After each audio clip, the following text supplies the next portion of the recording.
Hello, my friends. This is Lynda Lippin, and welcome to the Pilates Goddess podcast.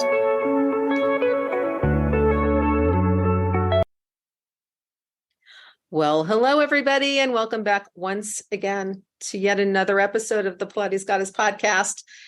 This is your host, Lynda Lippin, and I am so happy with my guests today. It's very exciting for me to have the founders of the Pilates Masters program today, Chantill Lopez and Anne Bishop.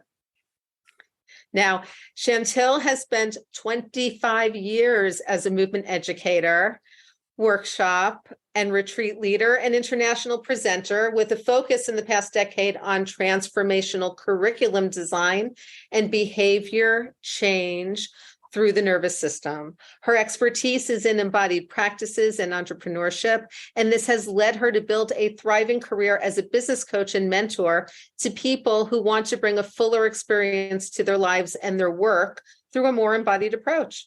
She has authored several books and numerous articles on teaching, education, and embodiment, and is the co-creator of the Embodied Business Inspired Brain podcast with her creative partner, Anne Bishop, who is also here with us. And I am looking at their lovely faces. You guys aren't, because you're just seeing hearing the audio. So there that is. Now, Anne's love of teaching began in grade school. Me too, where she was supporting other students in math class and ballet class. And she has over 20 years of educating Pilates and movement leaders, working with a range of clients from Olympic athletes for the 2008 Beijing Olympics. I have a funny story about that I'll tell you after the intro, to connecting brain science to movement practice for professionals working in rehabilitation. As a forward thinker, Anne weaves the principles of education, embodiment, and entrepreneurship to support others in building businesses and lifestyles that design for more time and financial freedom. Welcome, welcome, welcome, Anne and Chantill. Don't you love hearing like your bios and intros? I mean, we do sound like a bunch of badasses, honestly. Totally, right? You're just like, I'm the same way. I'm always like, oh, is that me? Oh, yeah. Okay, I did all that. That's kind of awesome. It is kind of awesome. It's good to celebrate ourselves too. I love it. I think it's so important. It is. Now, so my funny story about the 2008 Beijing Olympics is that during that time, I was still working at Parrot Key in Turks and Caicos. And we had a guest come from Modena, Italy. And he, it turns out, had been the event planner for the 2008 Beijing Olympics. And he looked at me one day and he said, "This gray hair, all of it from the planning of the 2008 Beijing Olympics." Cannot even imagine. Yes. And at the end of that, he basically came to us and spent a month just kind of chilling and doing a lot of Pilates and doing a lot of work in the gym with me and sort of biking around and enjoying that relaxation and kind of being away from that kind of stress. Now, your approach for both of you, your approach to teaching Pilates as a looking at curriculum, looking at teacher development, looking at nervous system development, it strikes me because I have a lot of clients who are or were public school teachers that within the school system is set up like teacher enrichment days. Right. And I know a lot of parents complain about that. Right? They're like, when are my kids going to school? Right. But continuing education and teacher development, which isn't always the same thing, occur and are scheduled on a regular basis. I used to have a client in Philly, Susan Rodriguez, who's a fabulous artist, and she used to teach art to blind kids. So that was her specialty. She won the Disney Teacher of the Year award. while I was still working with her. And, she even used to sometimes just teach like art classes or Japanese tea ceremony or something, other than really getting into curriculum development, but still in the realm of learning something new and doing something that your body and your nervous system can focus on. In Pilates, we don't get that. We do not. We don't get that in our teacher training. And we don't really get that after our teacher training. Yeah, so talk to me about how you started. Well, I think it's funny because we've been doing a fair number of podcasts lately and being guests on podcasts. And so we've been kind of asked this question. And I just always think like, honestly, I mean, I fell into Pilates because I was a dancer, but I'll have to just be totally frank and say Pilates was never like super exciting to me. Like I didn't ever do Pilates because I fell in love with Pilates. I loved being a mover. I've been a mover of my whole life. I used to tell people like, if there are two ways in which I think I was born to express who I am, most honestly, it's through movement and through writing, because I was a journalist for many years. And a large part of how I teach and what I do is writing. And Pilates was just a very natural conduit for that expression, on both levels. But for me, it's really, I think the journey has been always like, how do I touch people in a big way? Like, how do I really make a big impact? And teaching movement is wonderful, but just teaching the body in front of us, which is a thing I think many of us, if not most of us, like to say, has never been enough for me. I've always wanted to teach the whole person. I've never been a fan of like ignoring some aspect of what's happening in front of me because it wasn't quote unquote in my scope of practice. I mean, I've been very thoughtful about that, but I think that's been the early on. I remember, so I studied with Physical Mind at first. And then I studied with Carol Lippel, who created Body Kinetics here in the Bay Area of California.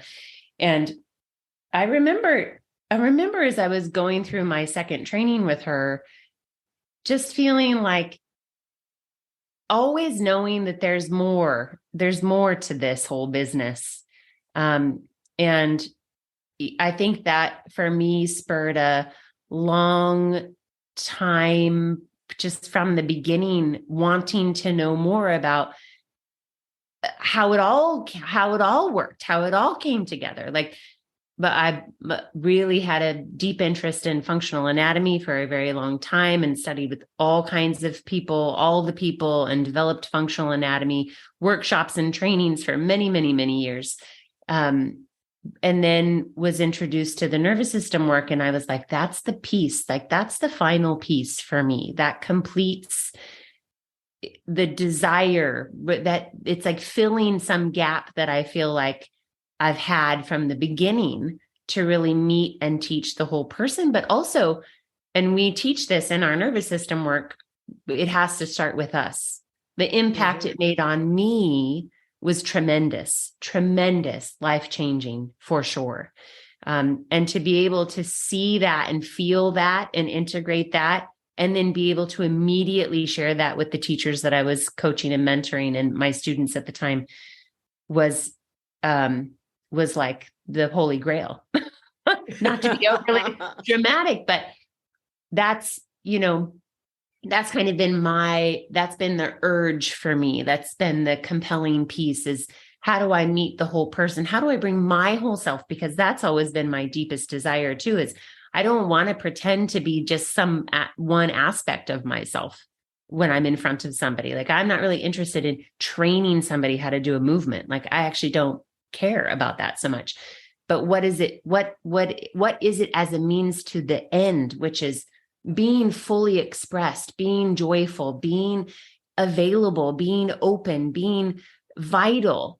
So that's just been, that's been the impetus for me and everything that I've done, and including the work that Anne and I have done together I think Anne and I are both searchers, and we're always looking for a deeper understanding.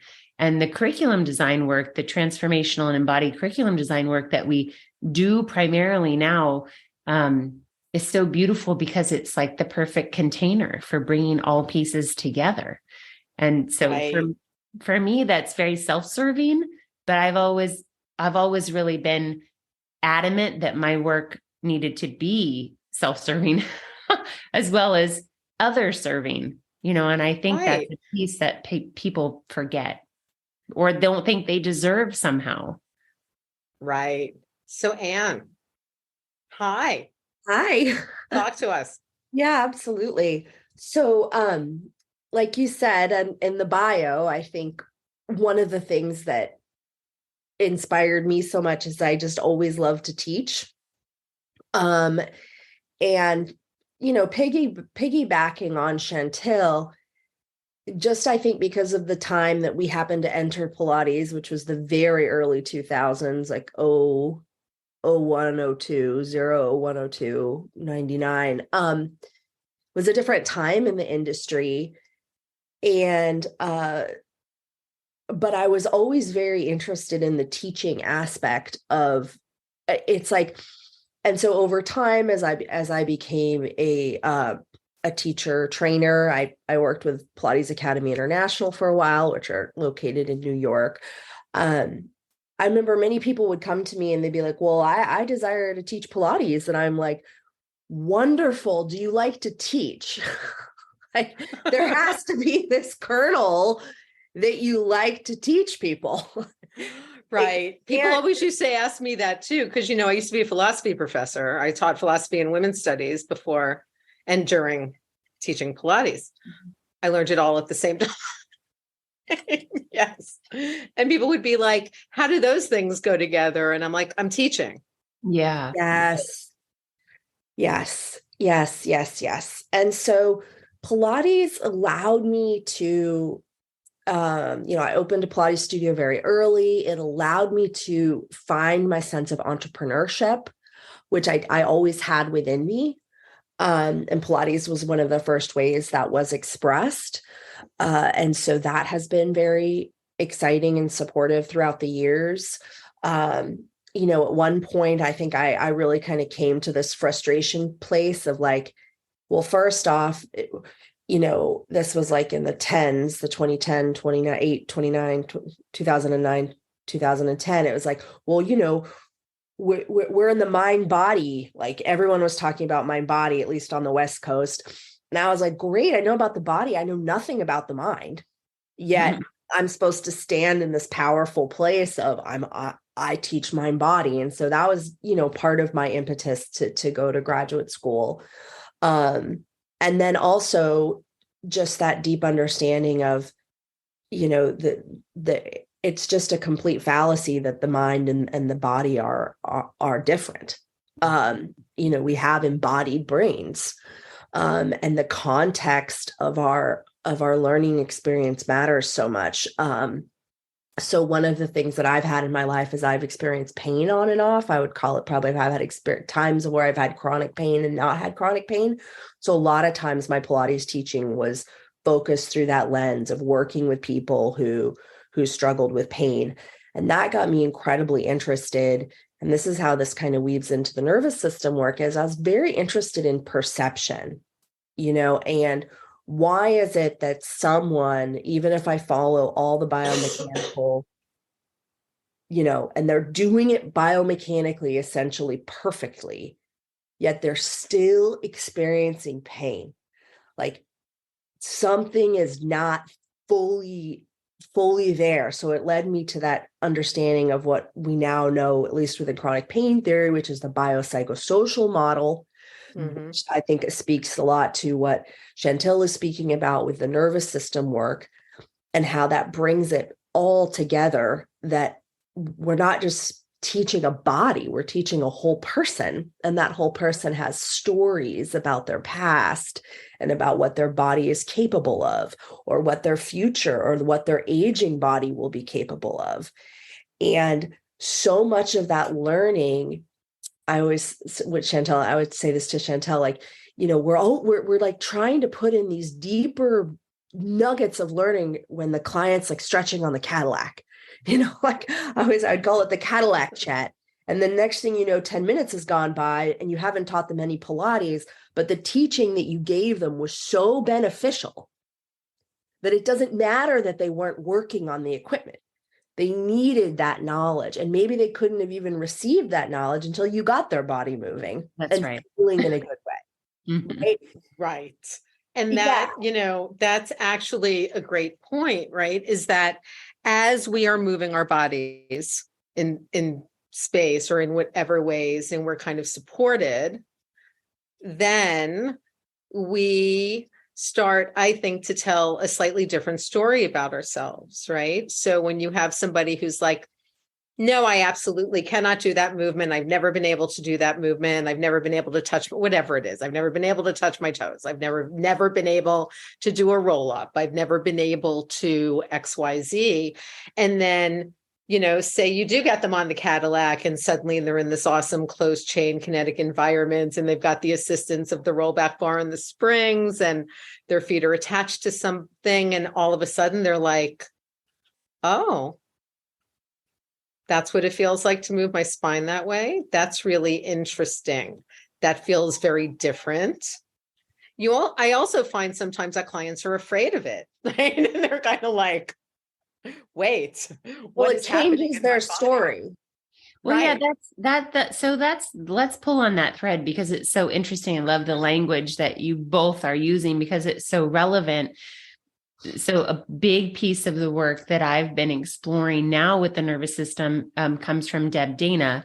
And it's this path of what happens when we start from state? What happens when we start from an awareness of our nervous system state? And we can, for a moment, a short moment or a long moment, lay down the story. And so that we can work from a place of state, body experience, but it's deeper than that. It's more fine-tuned than just body awareness. It's this subtle and profound awareness of our nervous system state.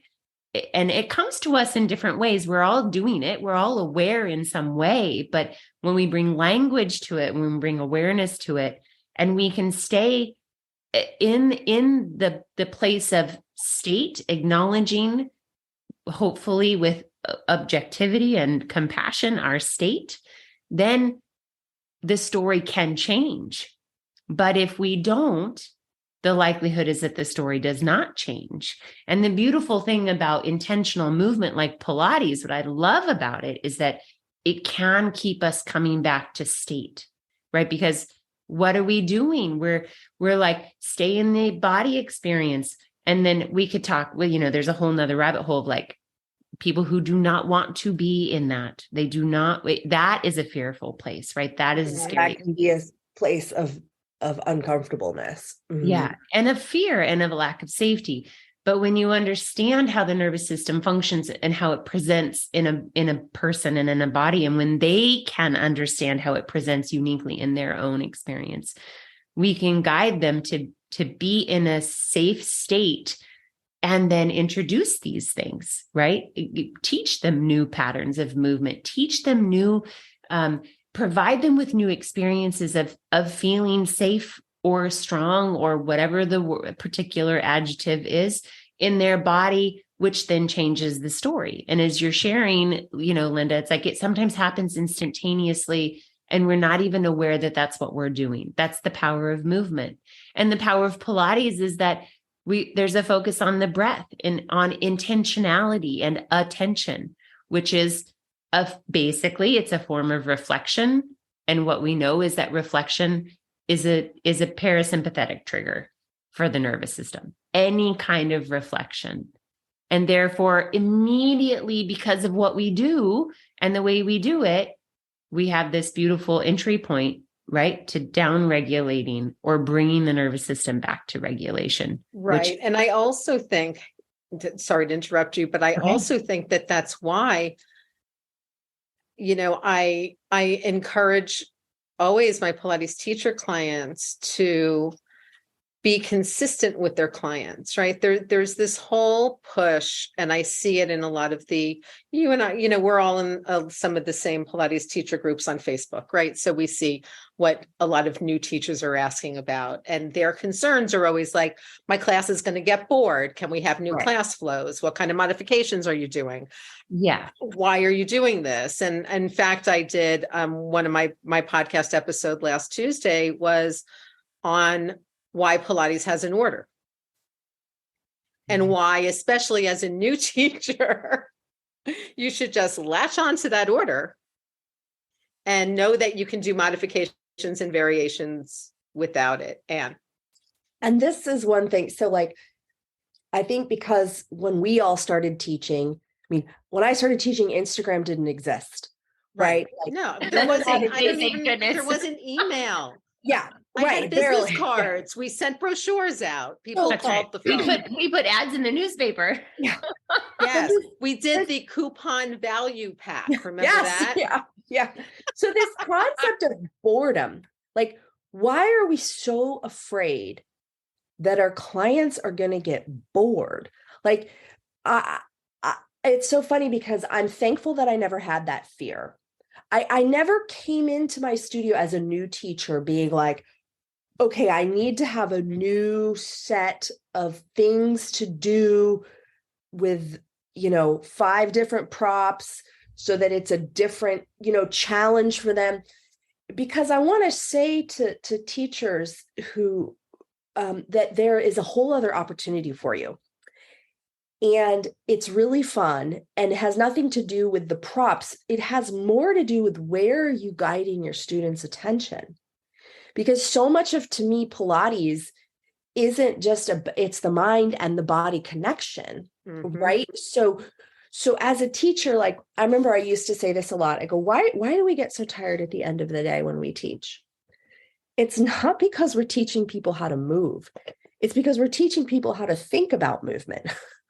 And that is more challenge, like that is more taxing. That takes a deeper level. And so I would encourage people to think like, instead of thinking like, what other outside triggers can I do to support my clients? How can I get them to be more in tune with their bodies and feeling what's happening more inside of them? Whether that is the old school Pilates approach of, hey, can you feel where your sit bones are? Or gosh, can you feel your heels squeezing evenly? Or if it's more nervous system, like, how do you feel that your body is or what's the state of your body in this movement? And how does it shift if you go to it? Because those two different types, the ability to discern where your body is in space is a different neural network than understanding how you're feeling in your body in the nervous system state. And so for years when I was teaching Pilates, I was like, look, guys, this is not just a physical challenge. It's a mental challenge. I'm literally asking you to turn on different portions of your brain. And they're like, well, I can't feel it, or my clients won't go there, or they can't feel it. Well, let's learn the techniques so that we can teach them to feel it. Let's not just throw that out the window. I love this perspective, Anne is offering. It's because consistency, I think to your original point, Lynda, is really important. Consistency and repetition is what builds implicit memory, which is what motor skill learning is based on. And so I think if teachers took a moment to inquire for themselves that when they're constantly changing what they do and how they do it, offering, I always think it's like entertainment value, you're trying to entertain your students, but you're actually doing them a huge disservice because they're going to get out of pain or they're going to feel better momentarily, but soon they're going to lapse back into the way that they were feeling because you're not doing anything consistently enough to let the brain actually learn the thing that's going to keep them out of pain or feeling stronger. Right. Like I've had people say to me, so why when we get on the reformer, do we always start with footwork? And I'm like, well, because it's like this moment where you can lie down, which is never a bad thing. Of course, if I'm teaching, Matt, they're doing standing footwork, which is not lying down. But if you're on the reformer, suddenly you're lying down, you've been running around all day, you've run over to the Pilates studio, you've raced in, you're doing your stuff. And then you breathe and then you start to move. And then it's like, okay, so how's your spine doing today? You're feeling your spine curves? Are you tucked under? Is your sacrum heavy? Or can you breathe? Are you getting the leg work? Oh, are your legs fully extending? Does this feel different than it did last time, right? How's your body feeling with this? And then going kind of, working from there. I remember at one point a few years ago, it was actually when I was still working at Real. And Alicia had just acquired the Upper East Side studio and that space. And I went up because there was a teacher there who I had always wanted to meet in person and take class with. And I went up and we're in the middle of class and I forget I think we must have been doing side kicks. And she's like, Lynda, where is your right hip? And I said, I actually don't know. And she was like, wait, what? Because, like master teacher, 30 years, yada, yada. And I was like, I've had, shingles on my right sciatic nerve like 5 times. It either hurts or it's numb. Right. It either hurts or I don't feel it. I prefer the not feeling, which is fine. And so I basically said, look, put my hip in an aligned place where it should be. And once you do that, I can work to keep it there. But if you ask me to put it someplace, I can't really feel it. So I don't know where to go with it. And, obviously I was in safe space. I was with a good teacher and she put my hip where it should be. And I was able to work from there. And she was like, that was so interesting to me because that's not ever been my experience in my body. But she was immediately able to kind of hear me and not argue with me, because I've seen that too, right? We have the Pilates teachers who are like, no. Oh, that's the worst. Yeah. Dishonoring the fact that you know your own body, or at least not honoring the experience you have in your own body, because there's some formula that's, better or is supposed to work or whatever it might be. Right. And I think that's a big piece of what you guys are teaching too, right? Is that even though we might, follow an order, even though we might teach our clients similar things again. So, you don't know if you've gotten any better at something unless you're repeating it and getting better at it. That's how it works. Also, like the repeating of something it could just be like this. It's just like a way to prime your nervous system. Like this is familiar. And that's what I was going to say. Yeah. Yeah. We'll mix it up later. Safety. Yeah. Like what's the goal of the repetition? And like it, if I'm saying that because it offers more opportunities so that even if you don't come from a background of Pilates where order was something that was, as focused on within your teacher training program, like that order was not as focused on in my teacher training program. When I took it years ago, I trained with Stott, but like, I still love order. I still love repetition. I still love warming people up and finishing people and working on things in series and having consistency, because I know from a teaching perspective that works. And so that's kind of one of the things about, when you learn more about teaching, like you mentioned earlier, Lynda, like you've worked with all these teachers in the past and like they have so much to offer, I feel like, to our industry, because teaching is, I think, and Chantill and I lean into this a lot. It's like teaching is a very innately human skill. Like we teach, like it is part of being a human, right? Even if you don't like to teach, because some people, will claim they hate to teach. You have to think of the domain, but you might hate to teach, but maybe you actually really do love teaching someone how to make your favorite, I don't know, garlic bread or something. Like we all have that very innate desire to teach. And then some people, of course, love it more than others, but it really helps support us being human. And I think that that helps support this concept that Pilates is like an entryway for people to really have deeper self-knowledge. What I felt like over the years. Yeah, I agree. And I've watched, clients really grow in so many ways by suddenly realizing that there were so many things that they could do when they originally came in feeling like there was so much they couldn't do. And I'm always encouraging my clients, my Pilates teacher clients, right, to teach from a place of all the things you can do. I'm like, you don't stand there in front of your clients going, oh, we're not doing this and we're not doing that and we're not doing this and we're not doing that. You're tabbing that in the back of your brain. Yeah. Right. But for your clients, you're giving them all the things they can do, all the things they can be successful at, and and then every once in a while throwing like a nice little challenge in there so that they know that they still have places to go and new things to see. Yeah. Yeah. And I want to have like compassion for the newer teachers today too. Like, I want to circle back to that comment I made about Instagram. And, we each come into this industry during a different decade or and it changes so fast, different 5-year window, right? Where maybe it's sort of the same. And like that there is such a richness in supporting your students in discovering more body awareness or discovering more nervous system work, because both of those are a little bit different. But that many of your people really desire that.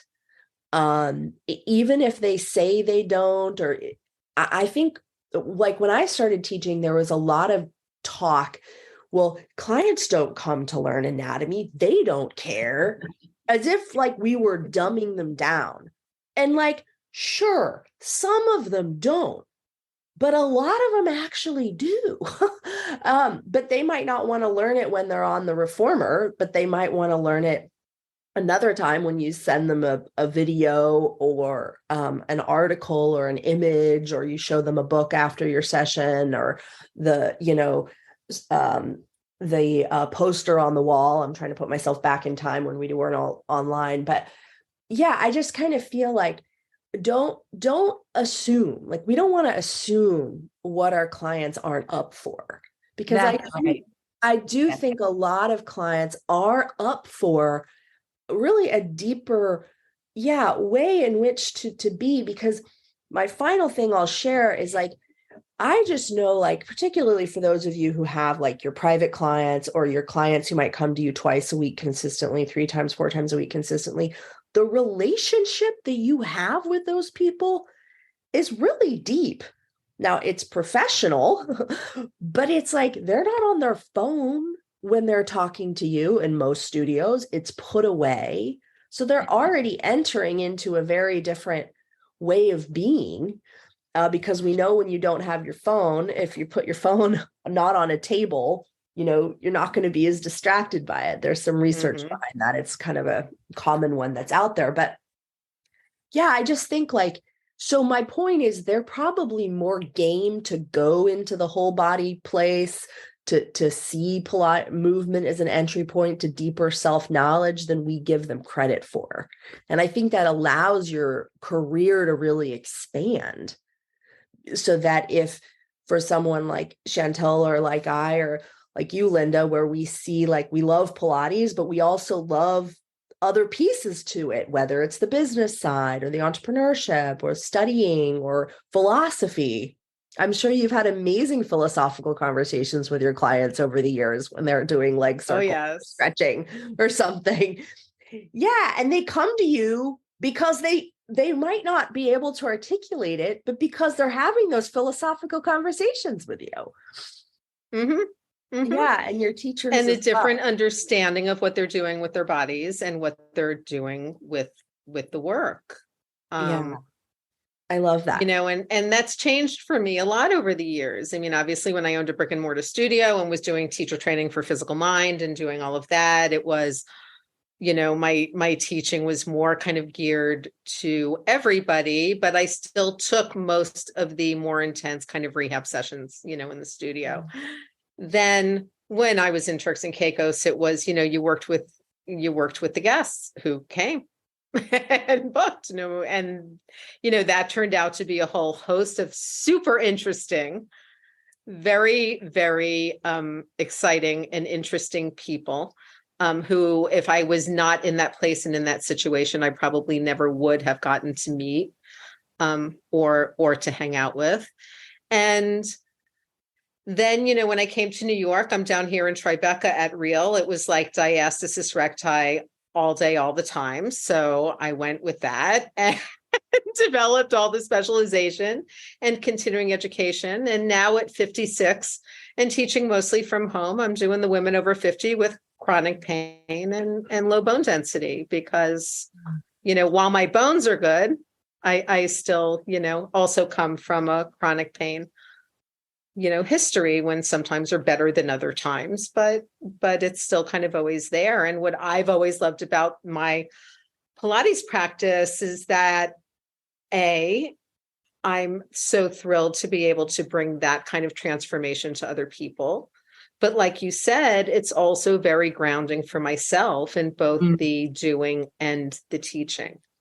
Well, you said something before we started recording, Lynda, which I thought was so poignant, which is like, how do we find a way to being comfortable in the space of not knowing?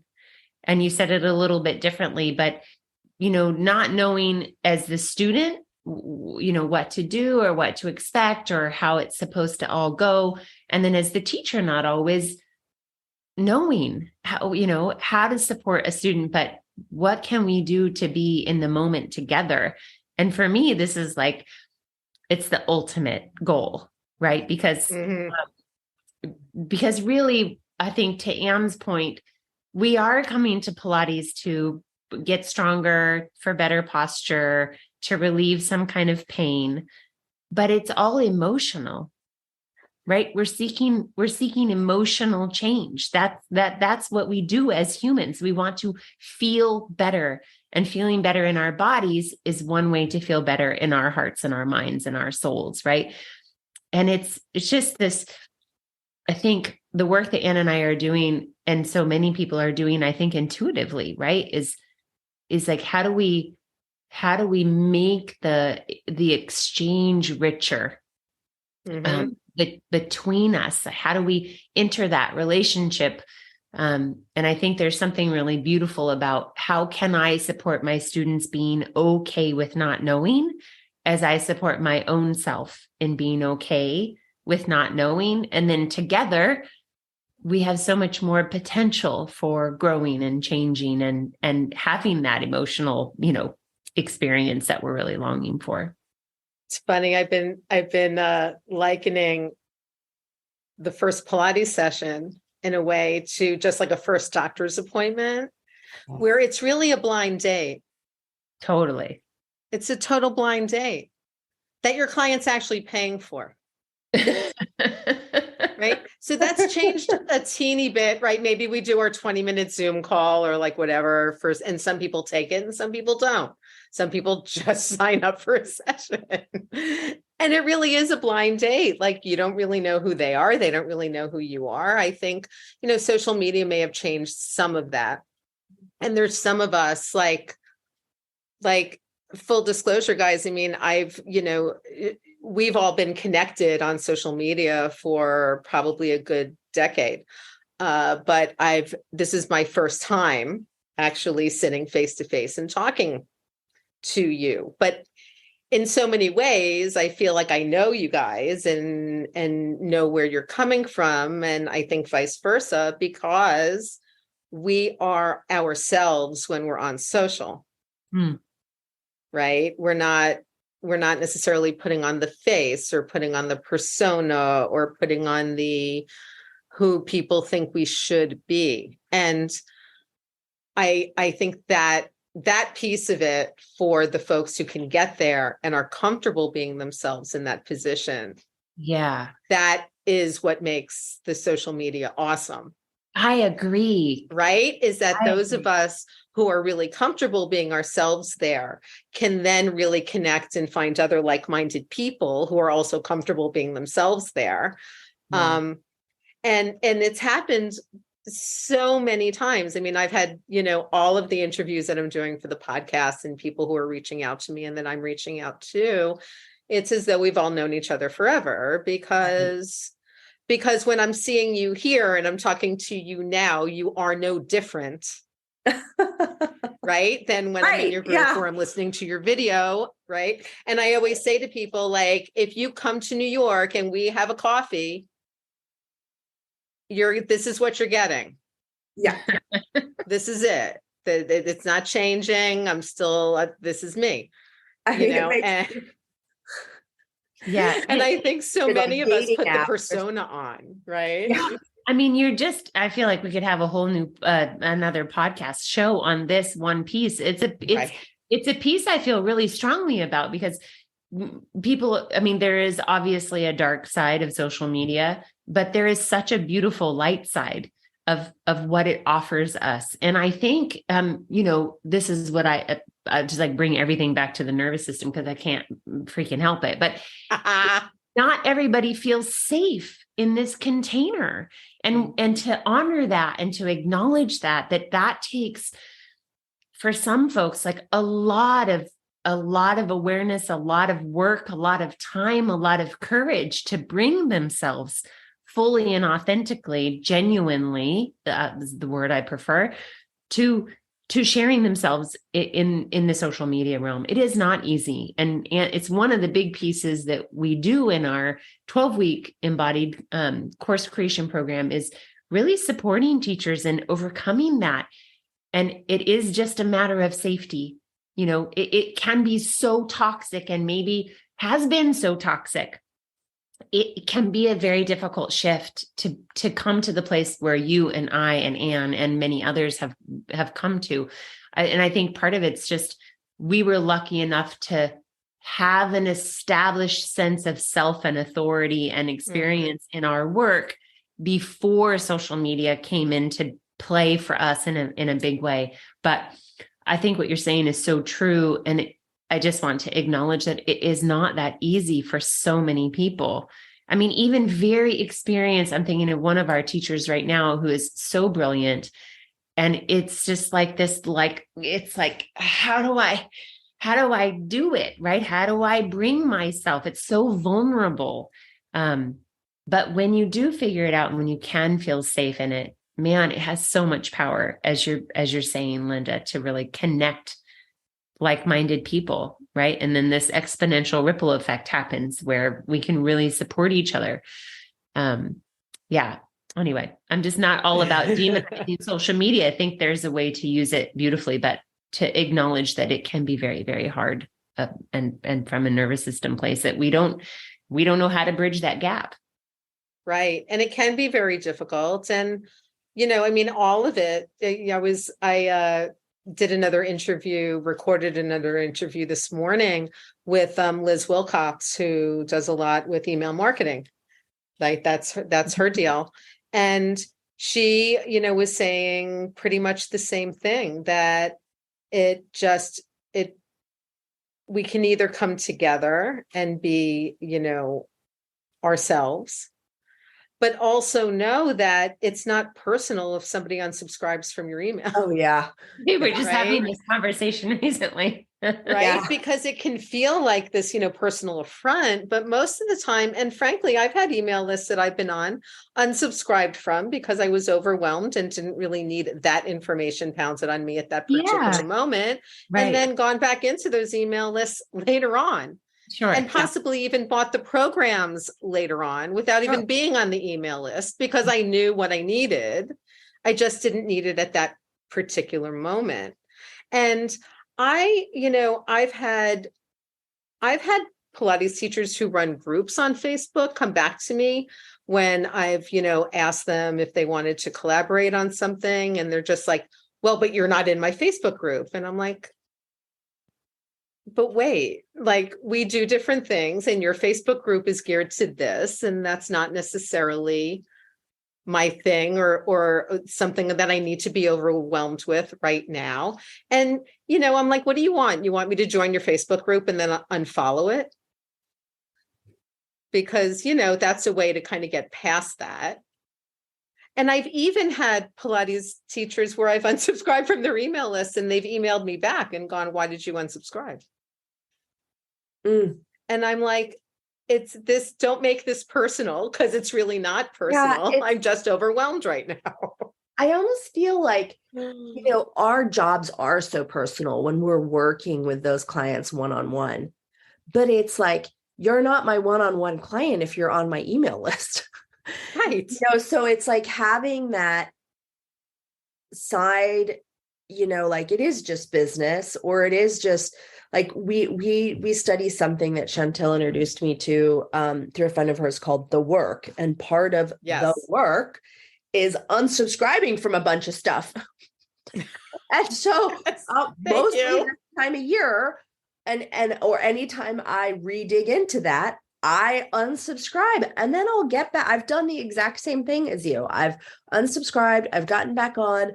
And like the reality is either they were not going to buy from you now, or they'll buy from you later, or they're not your soulmate student. Like they're just, and maybe they'll be later. Yeah. I mean, I feel like, well, it's a vanity metrics thing, I think too. There's a link, right, of this thing of like our value and our worth and whether or not we're doing a good job is somehow linked to the number of likes, follows, subscribers that we get. There's a very fragile, I think, ego component involved there that I know we were just having this conversation. I mean, I fall into that trap sometimes too. But that is part of what makes the social media digital age thing feel not safe, right? Is that we somehow have been taught or believe that there is a linkage to our value and worth if somebody unsubscribes, rather than, the reality. Like, let's just be rational and practical adults here and know that good for them if somebody unsubscribed, like good for them for taking hold of this, of their inbox and creating space for themselves. And maybe I'm not their jam, or maybe I'm not their jam right now, but good for them and good for me, because I don't have to waste my time and they're not wasting their time. It's a very different, very different way. Right. And exactly. I think for women, I've heard this from someone else before, where they were sort of like saying for women, like a lot of times we got our safety from everyone liking us. Like if you go way back into time, sure. Like, how did we keep ourselves safe? Right? Like even today, but even more so when we had fewer rights, when we were more vulnerable, like by keep not rocking the boat, having lots of people like us. And so like that goes back, deep. And so I think it's good to honor all of that, and it can feel uncomfortable. But I think a lot of times too, some of the big things that we see with stepping onto social media or emailing is either stepping into authority, being seen, being visible. Those two are some of the biggest things that we see hold people back, because imposter syndrome. And, those are just things that you learn to work through when you have the tools to support yourself to work through them. Yes, definitely. So guys, how can people get in touch with you? Where's the best place for folks to reach you? Well, I would say to join us, we have a Facebook group called Lucrative Course Creation for Movement Teachers and Workshop Leaders. And it's the place where I think we are really most active in terms of sharing, lots of free education, insights. Really. Oh, I am in that group, people. There is like gold in that group. Let's go. Thank you, Lynda. Thank you. Oh, wow. Right. Yeah. Join that group and join my Pilates Profit Lab and you'll be all set. There you go. I love it. That's all you need. That's all you need. Yeah, that's the place where we're really focused on sharing education and insights and programming and all of that good stuff. That I think it's the place that's most up to date. We do have a website, pilatesmastersprogram.com or embodiedcoursecreation.com. embodieddbusiness.com. We don't use our website all that much, so you might find that it's not totally up to date, because we just don't, it's mostly like a digital brochure more than anything. So if you join us on Facebook, or even Embodied Course Creation on Instagram, that's where you're going to see what we're up to, moment by moment. Wonderful. And of course, there will be links to all of this in the show notes so that people can get in touch with you. And I just also wanted to point out to everybody, because this episode will release prior to the beginning of December, that you guys have your annual workshop coming up on December 2nd. It's the What's Possible Vision and Strategy Workshop. Yeah. And I'm super excited about that. And guys, there will be a link to sign up for this in the show notes. And I think, other than joining the group, this is probably one of the best introductions to you, the nervous system work, and to sort of how you approach planning. And the vision process for Pilates teachers and other movement professionals. Yeah, thank you, Lynda. We've been running it annually, this workshop and masterclass, and it is 100% my favorite thing every year to do. It's really, we geek out. We have a lot of fun with it. We're going to be doing like a deep dive into the nervous system. And at the end of the workshop, the goal is that you feel like you're clear, because a lot of times, like, it's the clarity of what do I want, that, because many of us, we can work and we can get things done. It's just distilling that clarity down of what we want for ourselves in the next year. And then we spend some time like with some calendaring and strategic ideas. So it's really fun. It's really fun. Wonderful. Well, thank you so much for coming on with me today and sharing your wealth of knowledge for the Pilates Goddess listeners. And everybody, thanks once again so much for listening to the podcast and for being here and for supporting me and for helping to support all of my guests and all of the other Pilates professionals who show up in this space, as well as other business professionals, because we do have them on occasion. If you are enjoying the podcast, I encourage you to please go over to Spotify or Apple Podcasts and leave a rating. And if you can, especially on Apple Podcasts, a written review. Even if you don't listen to the podcast primarily on Apple Podcasts, the written review is still very useful, and they will still accept your written review off of the podcast app. So I will see you guys soon. Bye. Thanks, Lynda. Thank you, Lynda, so much. Thank you.